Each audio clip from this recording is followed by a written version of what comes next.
His wife was in a car accident, but when he rushed to the hospital, he discovered his wife was having an affair. He met the other man's wife at the entrance. After a night of emergency treatment, both his wife and the man were out of life-threatening danger, but due to brain injuries, both were transferred to the intensive care unit. They went to the police station together to claim their family members' belongings. Inside were 2 movie tickets and contraceptives. Throughout the entire process, Mike didn't say a word to the other woman. At this moment he never would have imagined that in the future he would develop feelings for this woman. Mike took extended leave from his company to take care of his comatose wife. He rented a room at a motel near the hospital. Here Mike met Annie, who was also renting a room to care for her husband. They still didn't speak to each other, but then Mike called out to the woman, asking Annie what she thought about the accident. But Annie didn't answer. She just silently turned and walked away. After that they often ran into each other around town. Annie would take advantage of when Mike wasn't there to observe his wife. Mike caught her doing this. She would leave hurriedly in panic, as if retaliating. Mike walked to Annie's husband's bedside. He sat down next to the woman,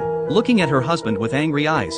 That evening Mike went to buy medicine. At the pharmacy he encountered Annie again. They remained silent, looking at each other. Their gazes and body language revealed awkwardness. Mike and Annie had never met before and didn't know each other. They only met because of an accident. Behind this accident lay betrayal, so the atmosphere between them was always somewhat strange. However, at the motel entrance, Annie actively called out to Mike and handed him a camera. She said, "Your wife betrayed you. My husband betrayed me too." They exchanged each other's spouses' phones, each looking through the text messages. The messages were intimate. These were traces of their lover's betrayal. They both fell into silence. Mike returned to his room. He opened the camera the woman had given him. The video in the camera was recorded by his wife. In the video his wife and the man were intimate, shattering his last bit of trust in his wife. He knocked on Annie's door while drunk and walked into her room uninvited.